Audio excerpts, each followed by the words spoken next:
Hello, welcome to my channel. I'm Tiffany, a retired librarian turned homeschool mom. This is being filmed on the 4th of January, 2025. You guys will see this next month. So this is continuing with our February African tales. So I'm going to butcher this, but Mufaro's Beautiful Daughters, an African tale. This is written by John Steptoe. And this has two things going for it. One is it's a Caldecott Honor book, which means the art is done really good. And this is also a Reading Rainbow book.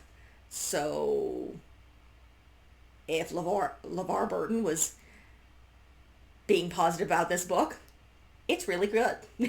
I'm always promoting a Reading Rainbow book. So this is an interesting little tale. It's not an uncommon fairy tale. This is pretty typical of the basic story here. The art is absolutely fabulous. So, in this tale, as is with a lot of fairy tales, particularly involving women, and daughters, pretty standard tale.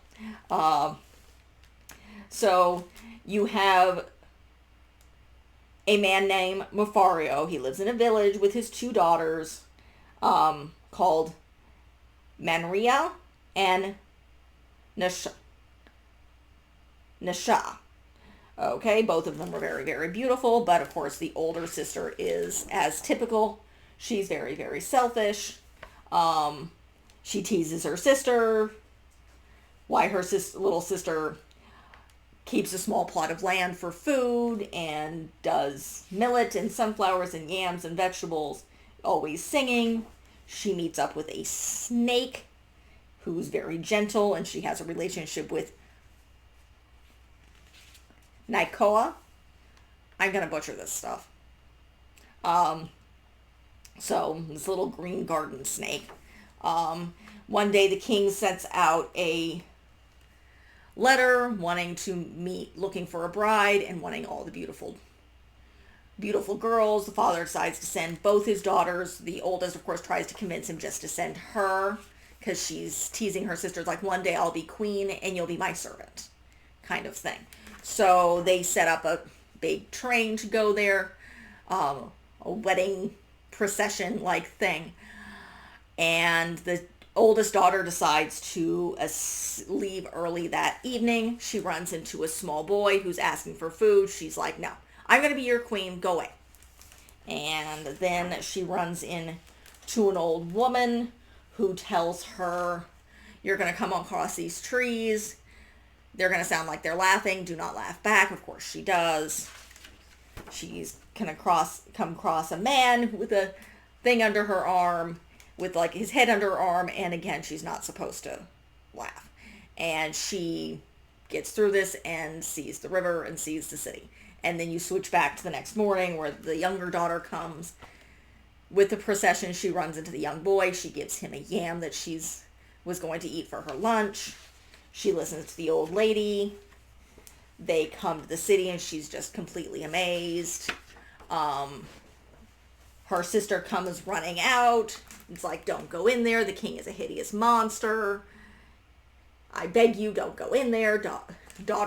Younger sister, leaves her sister with her father to calm her and walks in, and there's a snake.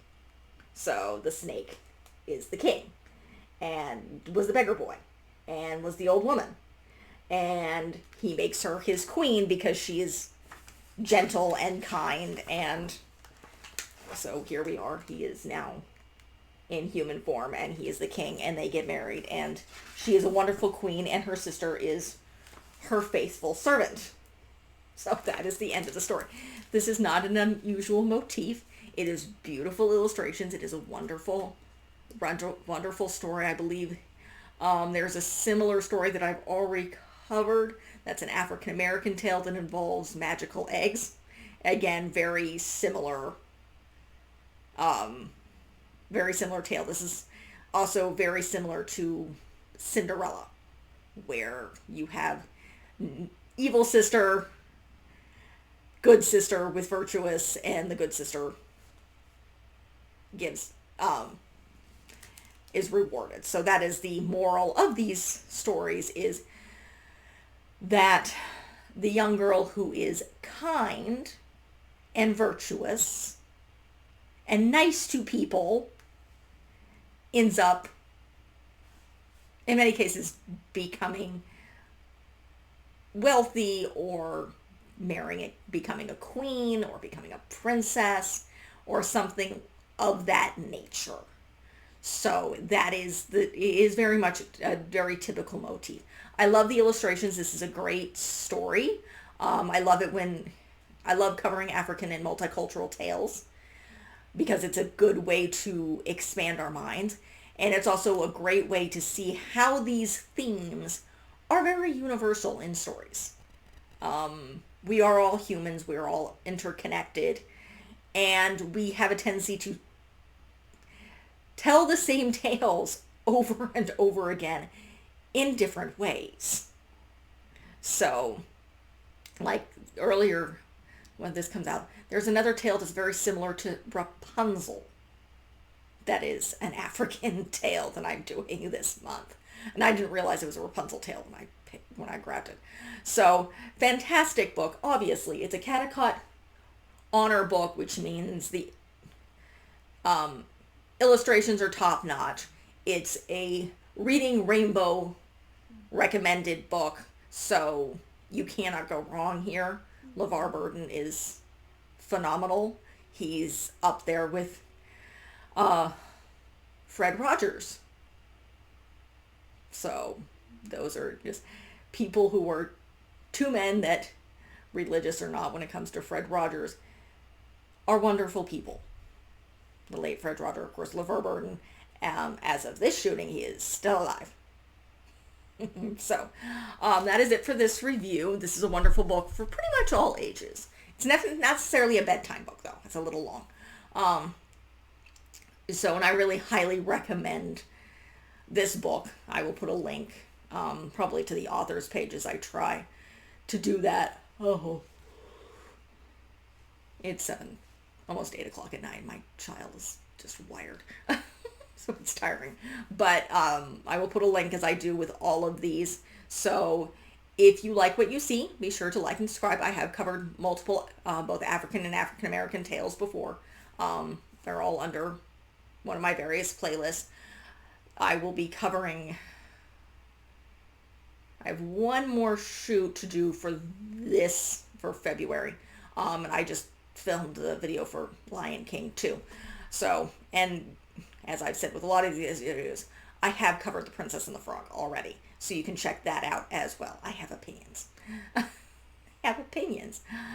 We'll see what happens if they do a live action remake of that, which would be weird because half of it would be animation anyway because frogs. So we will be moving on to Irish fairy tales next month. So I will be covering Brave. And then we'll be moving on to The Little Mermaid. And I think I'm covering Mulan. And I think Moana the following month. I am going back to Cinderella. I've already covered her before. So if you want to deep dive into that, including the books and the Disney animation and the live action remake of that, which is actually pretty good, you can check that out. I've already done the deep dive into Beauty and the Beast as well. So you can check those out. I'm just covering Cinderella again because there's a lot of Cinderella stories. There's just a lot. So we're going to cover some more Cinderella stories and the direct-to-video sequels. We'll see how those are. I haven't watched them yet. So like and subscribe. Leave a positive comment if you have one. Join me for Fairy Tales of 2025 this year. And I will hopefully see you next time. Thank you.